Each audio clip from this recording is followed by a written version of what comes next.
발표 시작하겠습니다.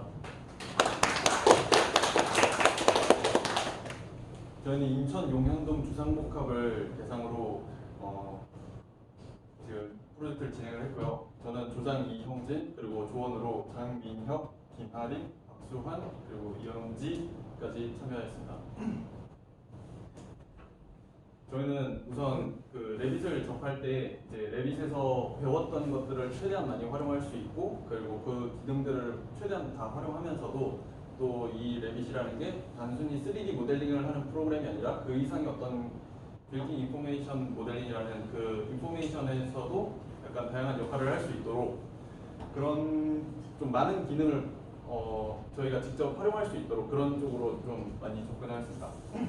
첫째로는 작업 방식을 먼저 말씀을 드리고, 이 작업 방식은 이 레빗이 그냥 단순히 모델링 하는 것이 아닌 공동 작업으로서 어떤 서버라든지 어떤 재료 관리나 유형 관리로서 어떻게 저희가 작업을 했는지 말씀을 드리고, 그 다음에 3D 모델링 및 건축에서는 이제 저희의 프로젝트에 대해서 설명을 드리고, 그리고 실제로 어떤 식으로 모델링을 진행을 했는지 말씀을 드리고, 그 다음 BIM으로서의 레빗은 이 레빗에서 실제로 시공해서 BIM으로 활용할 수 있는 어떤 정보들 그리고 그런 기능들을 말씀을 드리겠습니다. 첫 번째로 작업 분할입니다. 저희는 단순히 한 사람 한 사람이 어떤 동이나 아니면 어떤 건물 하나의 모델링을 이렇게 담당해서 분할하는 식으로 하지는 못하였습니다. 그것이 오히려 어떤 한 사람이 구조체를 한다든지, 어떤 한 사람이 마감재를 한다든지, 어떤 한 사람이 실내 재료를 만든다든지, 이런 식으로 필요한 상황에 따라서 계속해서 서로가 서로한테 간섭해서 투입을 하였고, 그렇기 때문에 좀 복잡하지만 약간 각자가 한 일들이, 예를 들면 저 같은 경우에는 뭐 총괄 서버 링크 관리부터 해서 뭐 비정형 메셀 모델링 같은 거나 아니면 설비 주차장 덕트, 그 다음에 기초, 그 다음에 뭐 패밀리를 만드는 데에는 특수시설물 패밀리나 나비스웍스, 엔스케일 렌더 이런 거에서 참여를 했고, 그 장민혁 군 같은 경우에는 모델링에서의 아파트동 주요 구조부, 그리고 뭐 커튼월, 천장 조명, 시설물, 구조 계단, 그리고 패밀리는 커튼월 다 담당을 하였고, 아파트 동 재료 재질의 매핑, 그리고 엔스케일 렌더도 참여를 하였습니다. 그리고 김아린 양 같은 경우는 모델링 이제 지하주차장과 근린생활시설 주요 구조부, 그리고 벽 마감, 그 다음에 유닛 내부의 가구나 천장이나 조명 같은 것도 다 작성을 하였고, 재료 패밀리, 그리고 특수기둥 패밀리도 만들었고, 그 다음에 도면화도 진행하였습니다. 박수환 군 같은 경우에는 지하주차장 근린생활시설의 주요 구조부, 매트 기초, 그 다음에 바닥 마감, 랜드스케이프라는 그 주변 조경에서의 시설물들, 그 다음에 설비 지하주차장 덕트, 그리고 재료 패밀리의 랜드스케이프, 재료 매핑, 뭐 이런 식으로 각자가 맡은 분담했던 업무들이 어떤 한 동이나 한 그 건물에서만 국한되지 않았었던 것을 말씀드릴 수 있습니다. 두 번째로 링크 및 서버 관리입니다. 저희가 이제 여기서 다 같이 작업을 하다 보면 아까 이제 동기화가 힘들었거나 이런 애로사항이 많이 있었는데, 저희도 이 부분에 대해서 좀 애로사항이 많이 있었는데, 그래도 이 부분에 대해서 최대한 접목을 해서 좀 해결을 하려고 했던 방식이, 저희는 일단 메인 서버에서의 메인 파일을 총 10개를 두었고, 그 메인 파일이 지상 지하의 근린생활시설 메인 파일을 하나 따로 두고, 101동 따로 두고, 102동 따로 두고, 103동 따로 두고, 104동 따로 두고, 그 다음 그 각 동별 안에 들어가는 타입을 또 따로 두어서 약 10개, 그리고 주변 조경까지 해서 총 10개의 메인 파일을 따로 만들었고, 그 10개의 메인 파일을 한 번에 봐야 하는 경우에는 링크를 사용하여서 링크에서 이제 메인 링크 레비 파일에 이제 모든 재료의 모든 지금 있었던 메인 파일들이 한 번에 뭉쳐지는 식으로 작업을 하여서 저희는 동기화에서의 서버 충돌을 그나마 최소화할 수 있었다고 생각합니다. 그리고 레빗 클라이언트도 이제 각자가 이제 작업 세트를 하나씩 소유하면서 계속 같은 작업 세트, 같은 메인 파일을 작업하더라도 작업 세트가 서로 충돌하지 않도록 작업하였습니다. 세 번째로 재료 및 유형입니다. 이것은 이제 한 모델링 메인 파일 안에서도 그 각자 서로 계속 다른 재료 파일을 만든다든지 재료 파일이 이제 계속 중첩이 되면 그것을 나중에 매핑할 때 엄청나게 힘들어질 거라는 걸 미리 생각해서, 재료 파일 같은 경우에는 그 재료를 공유할 수 있는 시스템이 있다는 것을 알고, 그 재료 탭에 이제 맨 밑에 보면은 이제 이 재료를 공유하는 어떤 파일을 하나 서버에 올려놓고, 이 서버에서 모든 클라이언트 파일들의 이 재료 파일을 공유하면 저희가 만든 모든 재료 파일이 직접 공유될 수 있도록 만들었습니다. 유형은 최대한 저희가 정리를 하기는 했는데 이거를 다 보여드릴 수가 없어서 보유 유형만 해도 층별로 나누지 않았지만 263개 세 가지 타입이 있고 벽 유형도 비내력벽 콘크리트와 내력벽 조적, 그 다음에 마감벽은 마감벽 재료별로 다 따로 만들어서 유형을 작성을 하였습니다. 이제 건축에 대해서 설명을 드리겠습니다. 첫 번째로 건축 개요입니다. 저희의 그 프로젝트는 사실 지어지지 않았습니다. 지금 현장에는 다른 이제 아파트가 지어져 있고 저희의 이제 이 작업물이 되었던 이것은 사실 인허가 도면이랑 인허가 자료로서 저희가 실제로 지어지지 않은 건축물이지만 이 건축물을 저희가 직접 작성을 하게 되었고요. 규모로는 지상 26층까지 있고 공동주택이 약 300세대 되고 그리고 오피스텔 47실 그리고 판매시설, 주차장 이렇게 있습니다. 두 번째로 프로그램입니다. 전체 규모가 이제 아파트동 4개 동이 있고 그 다음에 주변 대지 및 조경 그리고 지하주차장, 근린생활, 판매시설, 오피스텔, 외부 중정 이렇게 있습니다. 근린생활시설 부분은 총 3가지로 나눠서 설명드릴 수 있습니다. 기초 및 지하주차장이라는 그 지하 부분의 구조체가 주요가 된 부분과 그 다음에 이제 판매시설 및 외부시설물은 지상 1, 2, 3층에 대해서 그 근린생활시설이 있는데 그 부분은 이제 마감 재료나 이런 것들을 설명드릴 것이고 비정형 메스는 이제 실제로 아까 전에 보여드렸던 그 인허가 도면에는 없지만 저희가 직접 새로 추가해서 설계 변경을 진행하였습니다. 우선 기존 도면입니다. CAD에 있던 기존 도면을 저희가 이제 레빗으로 모델링을 하면서 그 레빗에서의 모델링된 것들로 다시 평면도를 내는 약간 평면도에서 모델링을 하고 다시 평면도로 내보내는 작업을 진행을 하였고요. 그 다음 기초 부분은 매트 기초와 그 다음에 파일 기초, 그리고 단독 기초 이런 것들이 섞여 있었고 지하주차장에는 구조벽과 조적벽을 따로 각각 작성하였고 주차 대수와 그런 덕트라든지 이런 부분들도 설치를 하였습니다.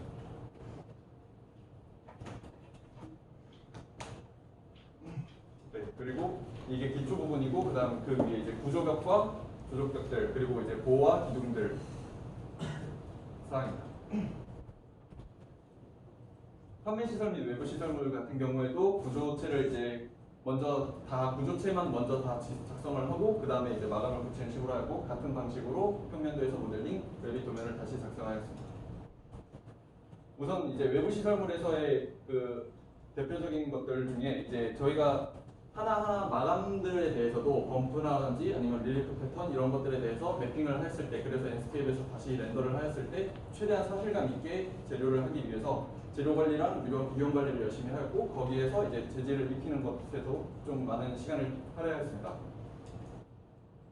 난간이고 그 난간 밑에 있는 이 구조물은 스팬드럴이라고 이제 그 옆에 보와 그 슬라브 옆 부분을 보는 것을 막아주는 어떤 마감 재료인데 이 스팬드럴 같은 경우에는 패밀리를 따로 만들어서 그 돌리는 식으로 진행을 하였습니다. 커튼럴 같은 경우에는 1층부터 2층 외부까지의 어떤 전체 패널과 그리드 멀리언을 하나의 커튼럴 시스템으로 작성을 하였고 그것이 이제 외부 마감에 실제 사용하였습니다. 그리고 이제 비정형 매스 부분 같은 경우에는 원래 이제 계획된 곳이 지금 왼쪽 보시는 곳에서의 왼쪽으로 원래는 정방형인데 저희가 저 상태로 이제 진행을 하다 보면 저희의 건물에는 비정형이 없고 그러면 저희가 배웠던 매스라든지 어떤 비정형적인 그 활용을 할 수가 없을 것 같다고 생각을 해서 오른쪽에 있는 어떤 창조 이미지를 통해서 그 두 가지를 그 좀 적당히 설계를 해서 이제 실제로 이런 매스를 만들게 되었습니다. 이 매스를 만들 때 사용했던 것은 시리코나 그리고 그 보이드 돌출을 약간 섞어서 일단은 구조체를 먼저 만들고 그 다음에 비정형 커튼너를 만들 때는 이제 매스를 만들 때는 구성 요소라는 그 결국에는 패밀리로 떨어지는 결과값이 나오고 비정형 커튼너 같은 경우에는 실제로 이제 레빗에 있는 매스를 만들고 그 매스에서 커튼 시스템을 이용해서 실제 루버와 멀리언을 작성을 하여서 루버와 멀리언 같은 경우에는 이제 약간 기울어진 어떤 벽체에서의 루버들이 만들어질 수 있도록 하였습니다. 입체 문자 같은 경우는 지금 문자가 이제 벽 구조에 붙어 있는데 사실 저 벽체라든지 구조가 다 기울어져 있기 때문에 작업 평면을 이제 설정을 잘 해야만 가능한 상황이었습니다. 그리고 그 외에 이제 라인 조명이라든지 필요한 조명들도 패밀리 편집을 계속하면서 계속 필요한 부분에 있어서 만들어서 사용하였습니다. 네, 그리고 근린생활시설의 어떤 부분들을 보여드리는 렌더고요. 이 메인 출입구의 보주 출입구 같은 경우에도 그 속에는 구조보가 숨어 있고 그 구조보 위로 이제 마감재를 덮으면서 마감재와 함께 그 조명까지 다른 모습이고요. 여기는 메인 엔트러스 두 번째 부분. 기둥 같은 경우에도 마감재를 다시 씌웠고, 그리고 이제 커머셜 패실리티, 그러니까 여기는 이제 근생에서는 뭐 조경이라든지 시설물, 그리고 이제 조명들을 활용할 수 있고, 네, 이쪽 부분은 이제 랜드스케이프 부분에서의 그 주변 대지 매스라든지, 그다음에 이제 전체적인 뷰를 같이 볼 수 있게 하였습니다. 지하주차장 같은 경우에는 사실 덕트를 저희가 정확하게 다 넣은 것은 아니지만 이제 저희가 설비에서 어떤 설비 프로젝트를 다시 만들고 그 프로젝트를 여기에 링크하는 방식으로 같이 렌더할 수 있도록 하였습니다. 네, 그 3층에 있는 이제 놀이터 부분이 또 있어서 놀이터 부분도 계속 패밀리를 불러오고 아니면 만들거나 아니면 다운을 받거나 이런 식으로 해서 진행을 할 수 있습니다. 아까는 근린생활시설 부분이었고 이제는 아파트 동에 대해서 말씀드리겠습니다. 아파트 동은 총 4개 동이 있고 84 타입, 74 타입, 55 타입이라는 뭐 이런 타입별로 있는데 그 동마다 일단은 또 층수가 다 다르고 구조가 다르기 때문에 그 구조에 대해서 다 작성을 하고 이제 그것들이 복제해서 올라가다가 어떤 부분에서는 이제 또 파라펫을 작성하거나 이런 부분들에서 작성하는 방식으로 하였습니다. 네. 이게 이제 도면, 원래 있던 도면과 단면도를 이용해서 이제 구조체를 만들고 그것을 이제 이용해서 동을 하나하나 이렇게 쌓아 올릴 수 있었습니다. 이제 아파트 동의 인면도 같은 경우에는 아까 보시면은 줄눈 표현이 되어 있는데 그 줄눈 표현 같은 경우에는 사실 이미지 매핑으로는 상당히 힘들다고 판단을 해서 특수시설물이라는 이게 벽체 기반에서 벽체에 붙어야만 가능한 어떤 패밀리를 만들고 그 패밀리에 매개변 수값과 그 다음에 어떤 치수값들을 다 따로 매겨서 필요한 경우에는 그 색깔과 그 다음에 어떤 창호들에서의 그 계고부 위치를 따라서 그 아파트 벽면에 계고부가 만들어질 수 있도록 그리고 그 줄눈이 표현될 수 있도록 두께를 다르게 한 패밀리를 직접 작성하였습니다. 그리고 굳이 저 특수 패밀리까지 이용하지 않아도 되는 경우에는 적층벽을 이용해서 적층벽에서 이제 저희가 만들었던 CT와 ECT 정도의 어떤 구조체를 그러니까 벽체를 미리 만들어 놓은 벽체를 쓰면서 이제 줄눈이 표현될 수 있도록 하였습니다. 아파트 유닛 타입입니다. 44 타입 같은 경우에는 이제 총 80세대가 있고 그 다음에 55 타입 같은 경우는 92세대 74 타입 같은 경우는 78세대 84 타입 같은 경우는 46세대가 있습니다. 이때 들어가는 모든 그 창호 창호라든지 마감 바닥이라든지 아니면 어떤 화장실에서의 타일이라든지 이런 것들이 조금씩 다 달랐기 때문에 그것들에 대한 유형을 다 각각 만들고 마감을 작성하였습니다. 실내 렌더입니다. 대표적으로 74 타입에 대해서 실내 렌더를 하였고 밑에 이제 헤링본 바닥 마감이라든지 여기 뒤에 주방 벽체 같은 경우도 다 타일을 매핑을 하면서 진행을 했습니다. 안방이고 화장실 타일 같은 경우도 이 큰 화장실 부분과 그 다음에 이제 작은 화장실 부분에 바닥 타일과 벽체 마감이 다 각각 다른 것을 확인할 수 있습니다. 이게 실제 이제 재료 매핑을 하는 과정이었는데 이제 저희가 처음에 말씀드린 대로 재료를 계속 공유할 수 있는 방식으로 진행하였고 유형 같은 경우도 최대한 통일되게 관리를 했기 때문에 이제 유형에서의 어떤 재료를 하나 지정을 하고 그 지정된 재료의 그 이미지 값과 그 다음 버프 값을 하나를 바꾸면 나머지가 알아서 다 자동으로 바뀌는 식으로 해서 저희가 편하게 매핑을 할 수 있었습니다. 그리고 이제 일란표랑 물량 산출 말씀드리겠습니다. 레빗 같은 경우는 다른 뭐 라이노라든지 스케치업이라든지 어떤 그런 그냥 단순히 3D 모델링 프로그램을 할 수 없는 것이 바로 대표적으로 물량 산출이 있다고 생각합니다. 물량 산출 같은 경우에는 저희가 실제로 그 구조체를 만들 때 재료를 구조 재료로서 해야 되고 그 유형을 각각이 펴야만 이제 나중에 물량을 일란표로 내보낼 수 있었고 그 일란표들의 이제 실제로 지하주차장 같은 경우 구조 기둥이 총 뭐 1316제곱미터 그리고 세제곱미터 벽 일란표 같은 경우는 뭐 2766세제곱미터 이런 식으로 최적을 다 구할 수 있도록 직접 엑셀을 정리를 다 하였고요. 그 다음에 지상 근린생활시설 같은 경우에도 구조물에 대한 그 콘크리트 구조체에서의 최적 그리고 그뿐만 아니라 일단 콘크리트 최적들이 다 이제 각각 동별로 얼마나 들어가는지를 다 확인할 수 있고 그 다음에 창호 열람표 같은 경우에도 CAD에서의 원래 창호 열람표를 실제 3D화 시킨 것들에 대해서 이제 옆에 있는 이 이미지가 저희가 직접 만든 이제 창호 열람표 그대로 다시 패밀리를 만들었고, 그 패밀리가 이제 실제로 얼마나 사용되었는지가 다시 이제 물량 산출을 해서 나올 수 있는 그 수량을 알 수 있는 식으로 계산이 되었습니다. 벽지 같은 경우는, 벽지, 마감재, 천장지 같은 경우에는 지금 여기 나온 열람표대로 실제 매핑을 한 그 재료 재질값을 지금 저희가 보여드리는 것이고, 네. 그리고 또 두 번째로 이제 BIM 같은 경우는 나비스웍스라는 그 타 프로그램으로 전이를 시키면서 이제 공정표를 관리를 할 수 있는데, 첫째는 이제 맨 왼쪽에 있는 게 이제 레빗에서 만들어진 유형 틀이고, 이때 유형 관리가 잘 돼 있어야만 두 번째로 나비스웍스 세트 지정을 잘 할 수 있고, 그 나비스웍스 세트 지정을 이제 오른쪽으로 넘겨서 나비스웍스 공정표를 각각 다 매 일자로 지정을 해서 동영상을 제작하였습니다.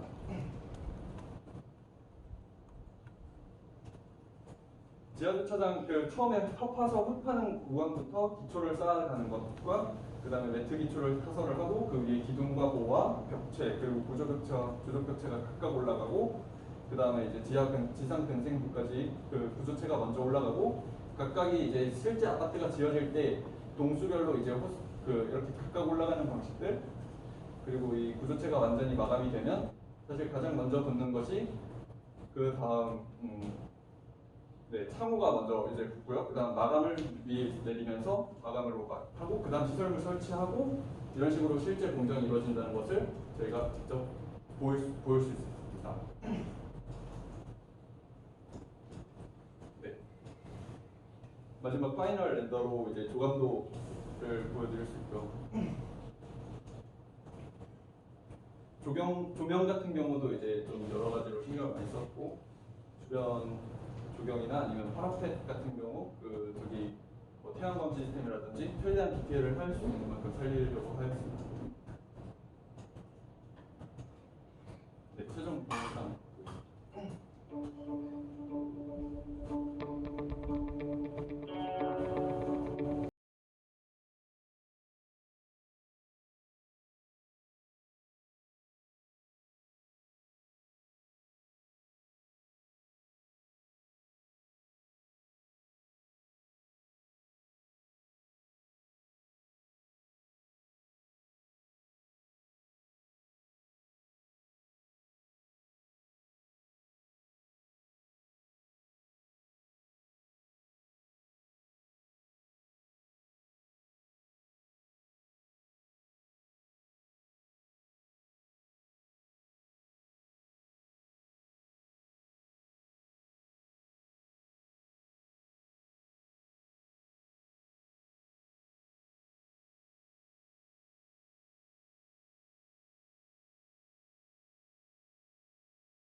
저희가 이제 저희 조에서 이제 주요 관점으로 삼았던 것은 이제 단순한 모델링으로만 끝나는 것이 아닌 이제 어떤 BIM 레빗으로만 활용할 수 있는 것들을 이제 어떻게 하면 최대한 많이 활용할 수 있을까를 이제 주안점으로 시작하여서 일부러 프로젝트를 그런 것을 잘 활용할 수 있는 것을 선정을 했다고 생각을 하고요. 그리고 이제 그런 부분들을 최대한 보여드릴 수 있었다고 생각합니다.